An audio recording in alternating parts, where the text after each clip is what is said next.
You realized how much you do deserve to be in this world, how much you do belong here. And if you don't belong where you started, you became committed to creating a world where you do belong. For my first video, I want to describe you. This is the fastest way that we can both know if you are meant to be in this community. I'm a self-worth coach and tarot reader. I primarily work with people who identify as the black sheep of their family, and I, of course, am the black sheep as well. So I haven't used this little mini tarot deck, the Wild Unknown deck. I haven't used this in about a year, but it has been really calling to me today. So let's go ahead and get into it and see what we can find out. Okay. Six of Wands. Okay, I'm getting a ton of cards here. I'm seeing here, especially for you, you may have had kind of like a very authoritarian father or an authoritarian household that you grew up in. It feels like there was like a lot of kind of stern energy here and a lot of feeling. I almost see you as this rainbow, like you're the rainbow, and like the owl and this authoritarian kind of figure was your household. You always had this really unique way about you. Maybe you also are queer, or you just felt like you didn't quite align with the beliefs of your family. I'm also kind of hearing like ex-Christian, or maybe just not like identifying with the religion of that you were predominantly raised in. And with this Wheel of Fortune again, like this is actually so weird. Like I know this is kind of big in this deck, but there's a lot of energy here of like this black and white existence, but with like a little bit of rainbow. And it feels like you were the rainbow in this really kind of black and white world. And that could have also gone in terms of morality, in terms of politics, like just the atmosphere that you were raised in was so not tolerant of any kind of difference, of anything new. And you have always been itching for something new. Maybe a lot of you have like a travel bug. Maybe you like live at the airport is something that I'm hearing, and that's something that you really identify with. There's an energy here of being more than what your environment could hold for you, more than what you saw around you. And so you may have also not had like a good any sort of good role model or anyone that you were ever able to like look up to around you. And because of that, you may have also felt like you were going to pass very young, or you just couldn't quite see your life after a certain age, maybe even after 30 or 40. Maybe that's even old. Like some of you, maybe you couldn't really see past the age of 21 or 25. You just didn't know what life had in store for you because you had no examples of anyone living the kind of life that you wanted. And so even if you look towards the future, you were just seeing a lot of misery, right? Like if you were to grow up and live the life of the people around you, you know that that would have made you unhappy at a very early age. And I'm also seeing like, okay, this world card, I'm seeing the world, and this is not like a traditional meaning of the world necessarily, but this is what I love about this tarot deck is it really has strong visuals, and the colors in this are really speaking to me. So something that I'm seeing here is kind of looking at the world with this really bleak perspective.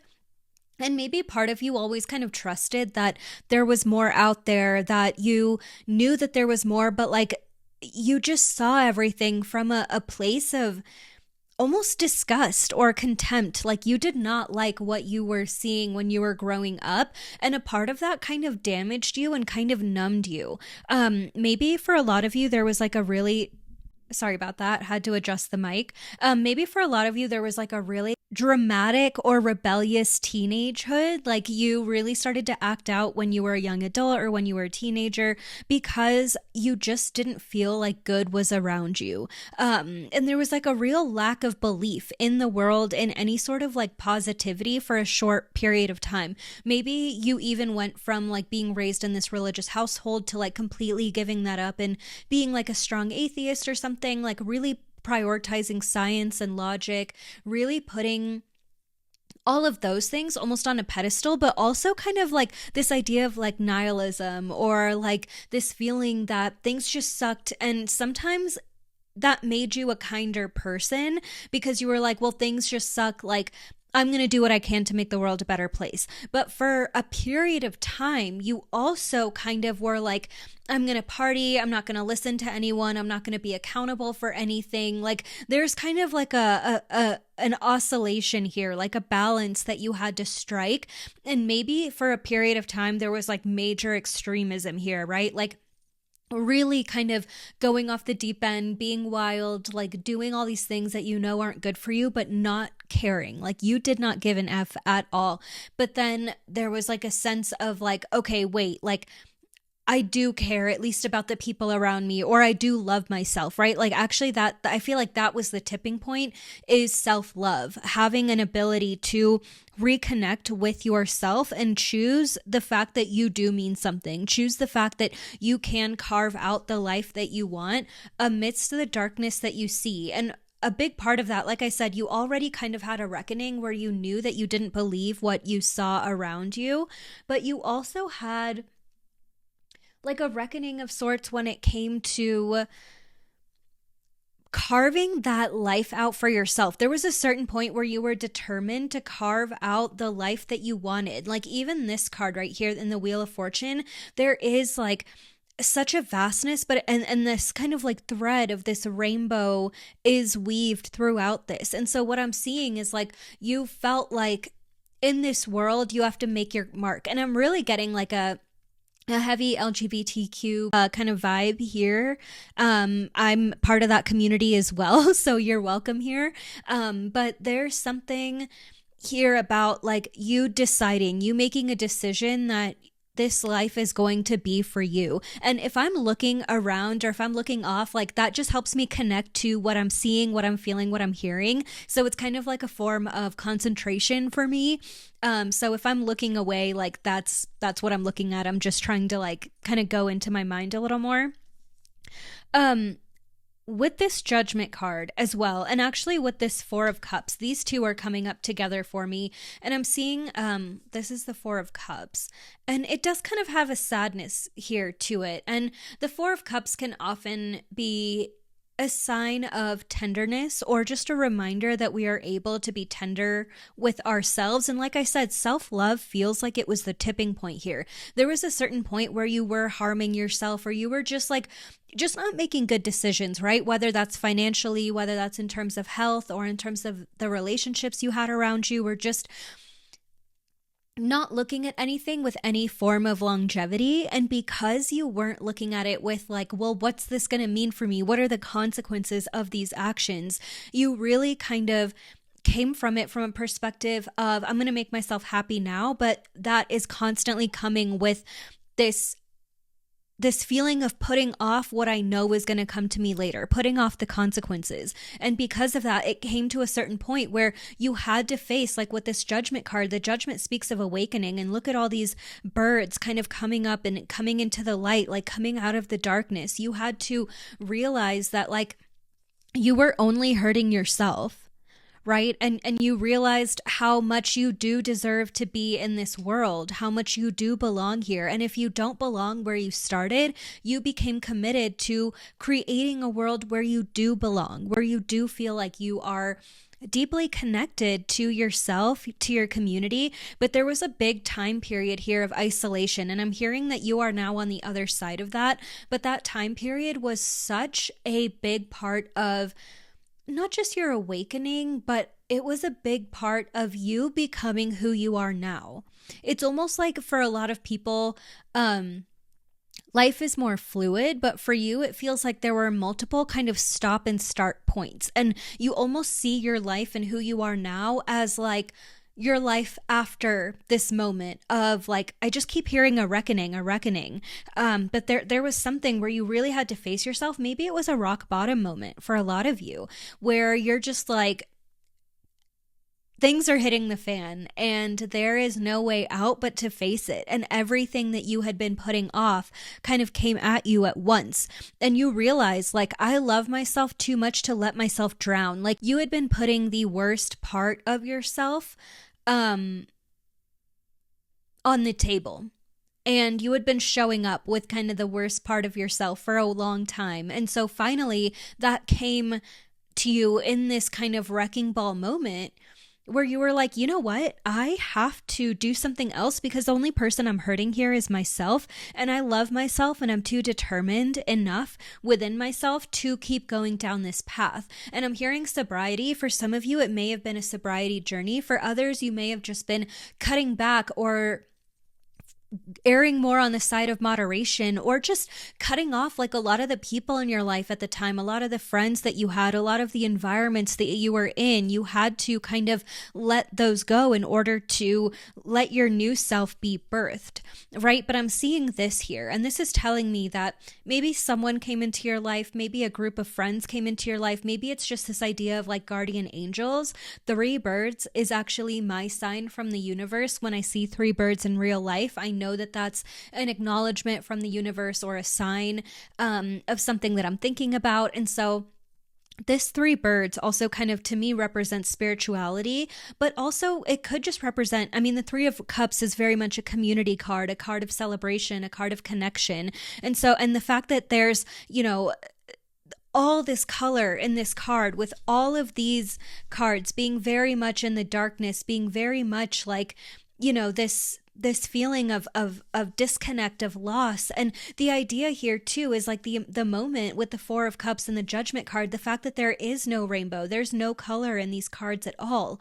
And so there was always this bright kind of inner child version of you, this light that shone from within you, and that was squashed out by the authoritarian parents you had, by like an environment that was just not supportive, by, and a lot of it didn't even have to be like someone straight up bullying you, or, and there, it seems like there was a lot of that, but it seems like a lot of what you learned, the internalized judgment that you gained, was also from seeing how people talked about other people, seeing how people talked about even certain communities like immigrant communities or the queer community, or people who didn't follow the religion that you were raised in. Like there was very much an otherness that was present. And so over time, that squashed the light within you, that squashed this idea that you had of yourself and within yourself. But now you've been gaining that back, and the universe sent you either like a very loving partner, or like a very tight-knit group of friends, or even one best friend. Or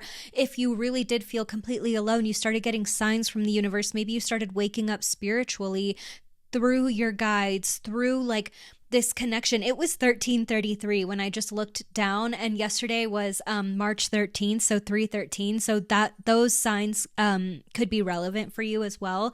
But yeah, very much something here, a sense of joy, a sense of excitement. And let's see more of like what's going on with the path that you're on. Okay, I just got the Lovers card, heavy on the relationship vibe. Not that I feel like that's the only meaning of this card, but I am hearing relationship, even if it's platonic, right? Even if it is with this soul family, this spiritual connection, whatever it is that you have, it started to really benefit your ability to see connection. And the fact that like both of these cards are just are in so much light, they have so much color, they have so much excitement. This idea of who you are began to eclipse everything around you because it was coming from such a deep sense of self. You finally had and developed a sense of trust in yourself, a sense of intuition within yourself, a sense of connection.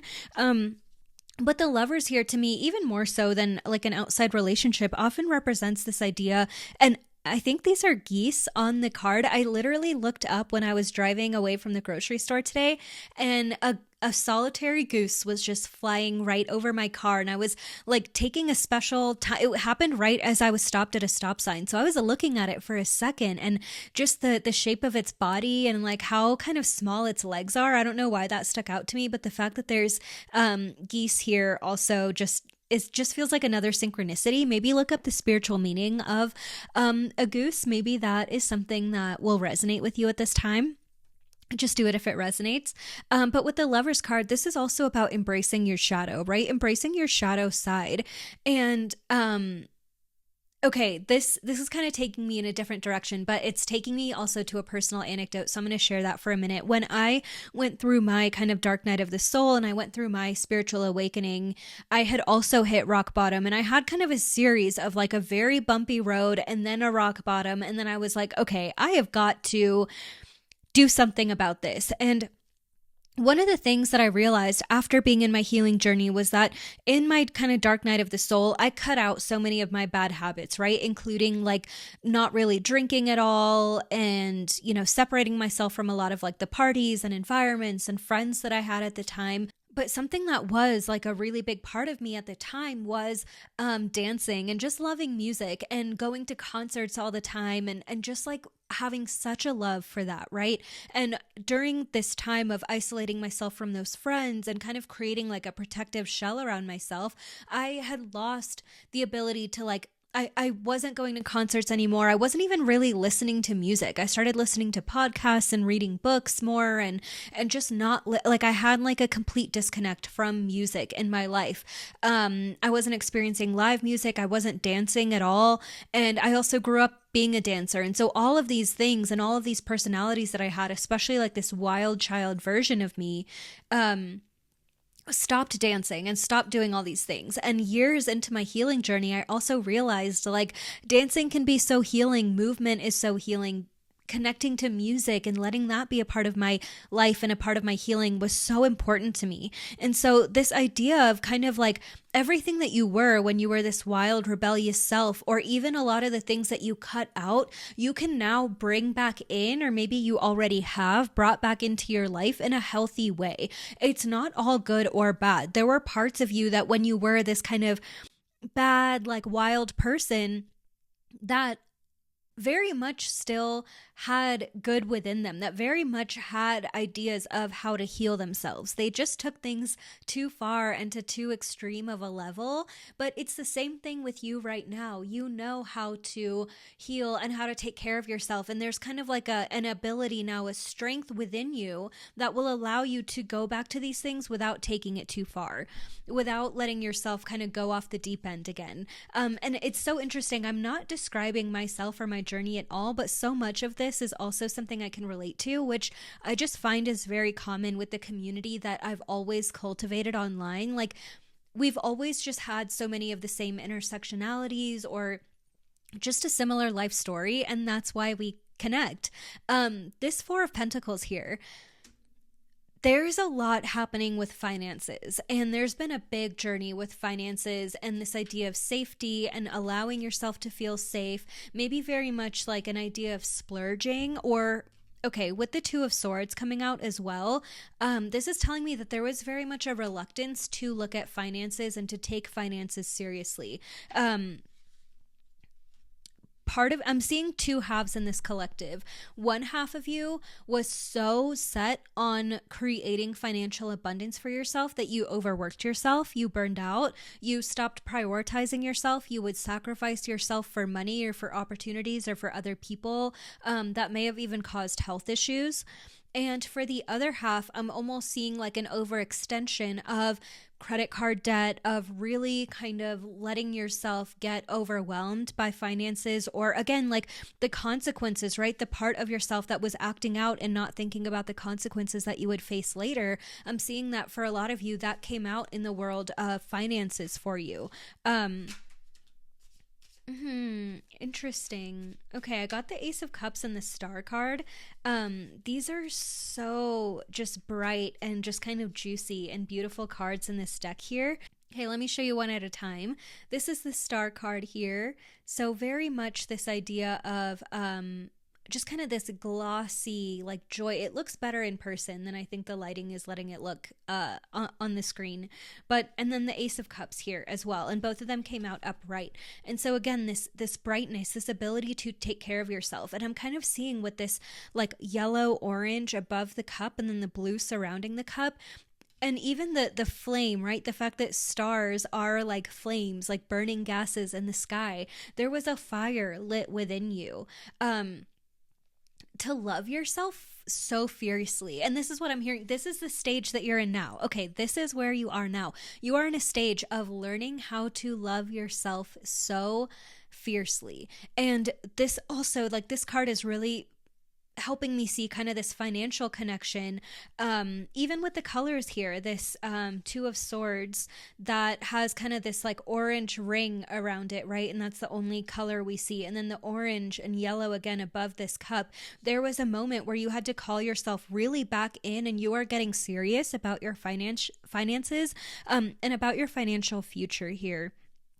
This is a really exciting energy, and there's something about how you're allowing yourself to hold yourself in this container where you are allowing yourself to be blessed by finances, to also see that abundance can exist outside of just finances on their own. And this idea of like relational abundance is coming up. It's like I don't even know if someone coined this term or what, but it's something that I saw a couple of times last week, and something that has been so present in my life as well. But this idea of like, you are seeing that abundance can exist in so many ways, and that it's not limited to just money. And like I said, there were two halves, right, in this collective. One half that was overworking themselves and burning out, and then the other half that was overspending. And maybe there's like a mix here for you, right? Maybe you feel like you're a little bit of both.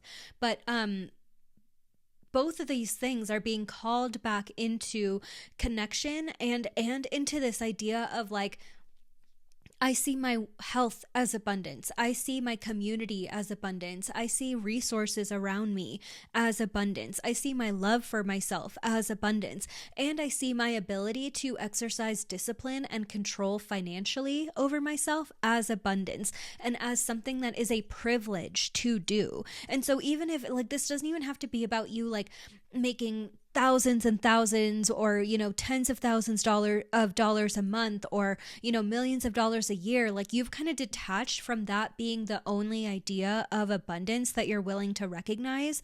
And so you're saying like, you know what, like, part of you has been waiting until you're a millionaire to start caring about money, but you have come to a realization that you are never going to get there and be able to keep it if you don't care about the habits first, if you don't care about the mindset first, if you don't care about how you show up first. And so that is the part that you are kind of letting yourself sit in, but you're coming to it from a place of love, from a place of true, like, I care about myself. I respect myself. I want myself to experience freedom. I want myself to not feel like I'm ever stuck in a relationship or stuck in a situation that isn't for me because of these things, right?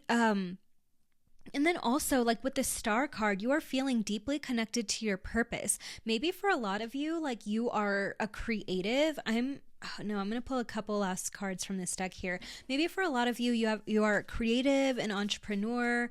Maybe you have a side hustle. Even if you don't have any of these things, there's just like a way that you live life that is creative. Maybe something about like wanting to live off grid, wanting to live in a tiny home, already doing those things, having some sort of dream of living in like a commune, or creating like a community that's bigger. There's some sort of like big dream here. That you've been wanting to live. Yeah. So I'm seeing the Eight of Wands in reverse, and then I'm seeing the Two of Wands. So very much an idea that you have to slow down to get ahead. The Eight of Wands can often speak of like very quick and rapid movement, but the fact that we're seeing it upside down, you have always been that impulsive, go, go, go kind of person, right? And because that again has related to you not always thinking things through, not always thinking about the consequences of things. And because of that, you are now feeling like a deep inner calling to slow down. Maybe I'm hearing canceled plans.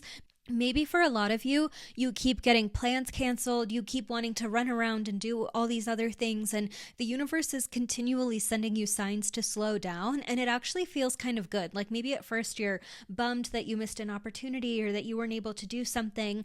But I'm also hearing rejection, maybe job rejection, not getting the jobs that you think you want. Like something around here is coming up, and this is also the universe telling you like it's time to wait. There's something to be birthed in this time. There's something to decide in this time. There's something to fix, to create, to do in this time that is going to be beneficial for you, and for you to be able to experience that, you have to ride the wave of things slowing down.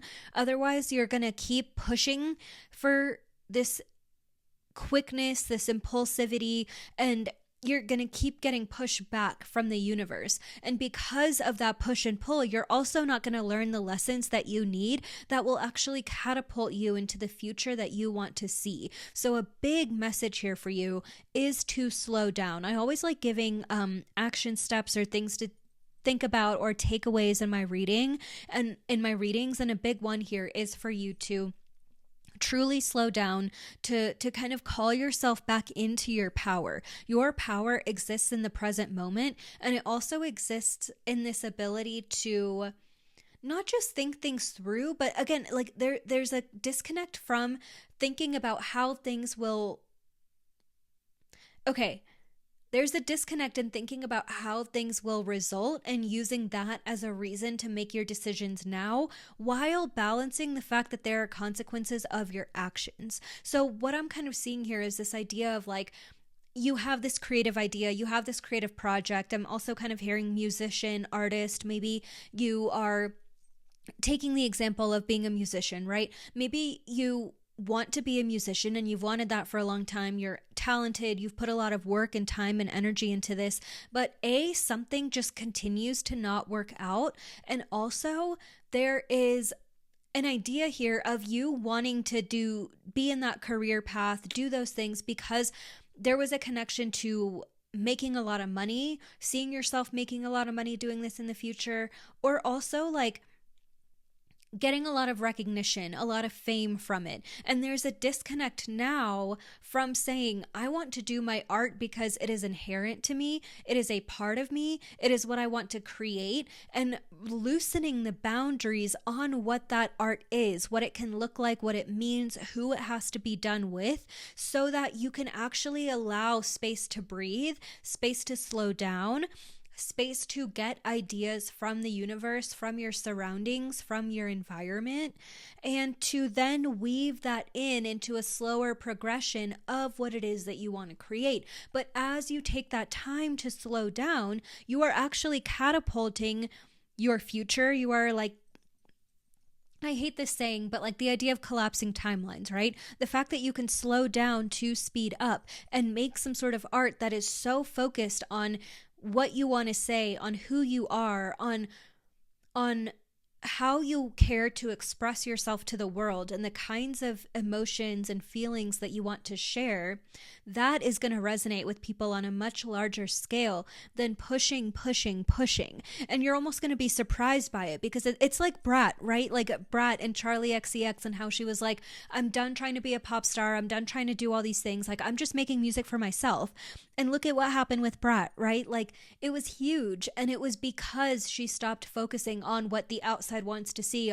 She stopped focusing on this idea of becoming who she thought she had to be loved, to be seen. And that's very much the energy that's actually present here. And with the Two of Wands, there's like a repurposing of looking at the big picture, right? I keep hearing that. Look at the big picture when it comes to your purpose. Look at what, like, you've been playing small in a way. You haven't been thinking big enough, but it's because you've been thinking outside of yourself. You were so resistant to focus on consequences in the future that then it almost was like, in order to course correct, you started thinking about, well, how am I going to get money? How am I going to get all these things? How am I going to get, and I'm hearing, how am I going to get money to solve all my problems? How am I going to get money to fix the mess that I've made for myself?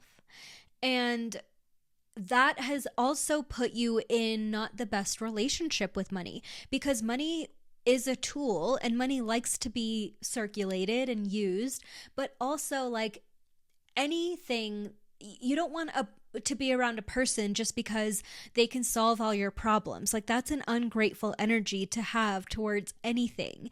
And so how can you come into this right relationship? By looking at the big picture and also by putting the onus on yourself. You are learning how to actually see your own power, and that power has made you fearful for a long time. You've been afraid of your own power. You've also been confused by it. You've been scared of it. You've been scared of what you would do when you had power, because it also isn't power over yourself. And power and leadership also means accountability. If you are not willing to be accountable, you are not going to be powerful for very long, even to yourself. Even if you want to have like a role of power over your own life, you want to, be able to actually make decisions. You want to stop waiting for permission from other people around you. You want to live the life that you want, live the life that you want to create. In order to do that, you can't sit around waiting for someone else, for yourself. You can't put everything off into the future. You have to realize that it comes down to you willing to be accountable to yourself, to your dreams, to what it is that you want to create. And there's something so beautiful and so powerful in that, right? And so call yourself in. Who is it that you want to embody in this time and in this moment? I have this animal oracle deck here that I absolutely love, and that's going to be my final piece of advice in this reading, because I'm really hearing that this comes down to establishing a sense of power. The bat, listen up. You are working through deep soul patterns. Release any outdated beliefs that surface. Wow. And look at this. Look at the judgment card that I pulled out earlier. You probably all still remember it. Here it is, buried under this other deck. But look at this. The judgment with these bats, and then the bat card comes out. Okay, synchronicities. This is huge. I'm hearing night owl. Maybe a lot of you are night owls. Maybe a lot of you like the darkness. I'm hearing you've lived in the darkness too long. Not that you have to change your pattern of being a night owl or whatever that is for you. That can be honored. But this feeling of, I've lived in the shadows for too long. I've lived in my own shadows for too long. I've lived in other people's shadows for too long. And I have lived in the shadows because I'm afraid to be seen for too long. That is what you're working through. That is what you are working through. And this can also be a little bit of like a residual dark night of the soul still, right? I don't know exactly where you are on your journey. You may not even know until, like, we don't really ever know until it's already happened, right? Like, oh, that was the catalyst for me to start doing X, Y, and Z, or oh, that was the reason I made these decisions. It's hard to know when we're in the moment. All we can do is own up to what our intuition wants from us, right? And so I'm actually going to read the full description of the bat card from this oracle deck, and then I think we'll go ahead and leave it there. So here we go. Okay, bat, listen up.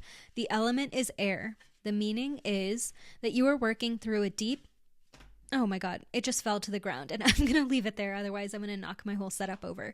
But, okay, bat, listen up. Element is air. You are working through deep soul patterns. Release any outdated beliefs that surface.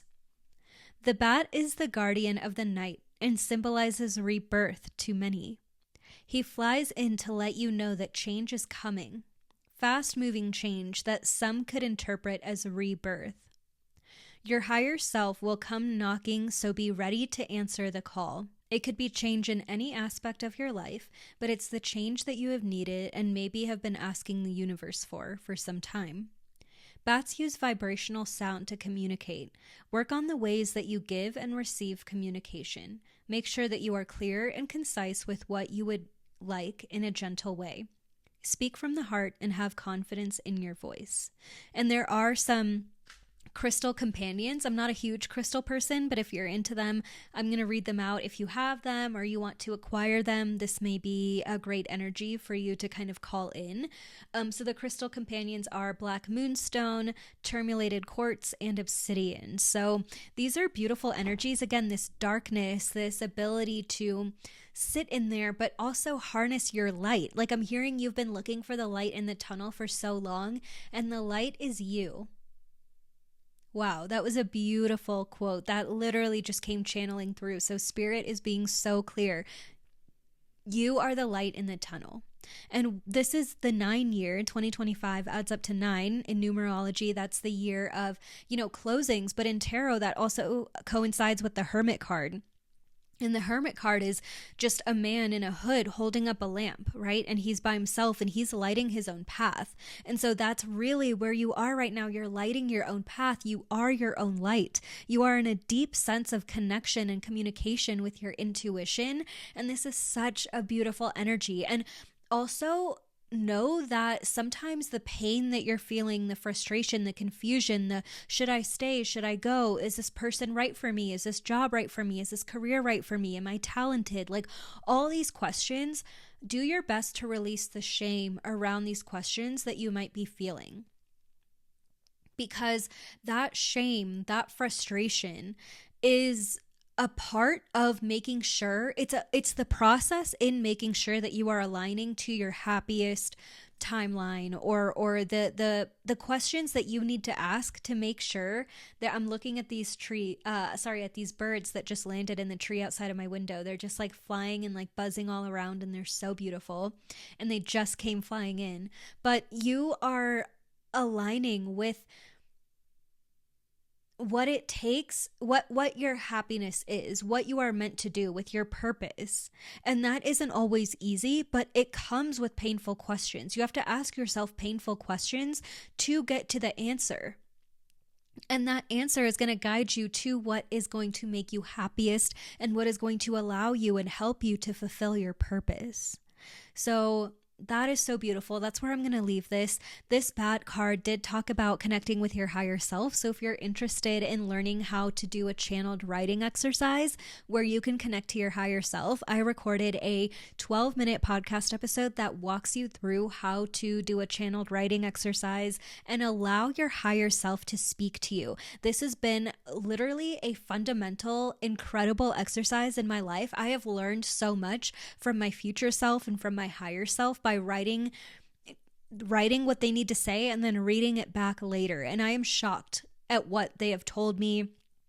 And yeah, so it's really beautiful. I'm going to link my podcast here so you can find the episode. It's available on every platform. And I also am a personal self-worth coach and tarot reader. So I do have one-on-one tarot readings available. I have voice note readings that are available starting at $35. And then I also have in-depth Zoom readings where we can be one-on-one over Zoom for a full hour or for half an hour and get into all of the questions that you have time for to make sure your reading is as personal and as accurate as you want it to be. So all of that is going to be at blacksheepexperience.com. And with all of that being said, I'm sending you so much love. Remember that you are worthy whether you believe it or not.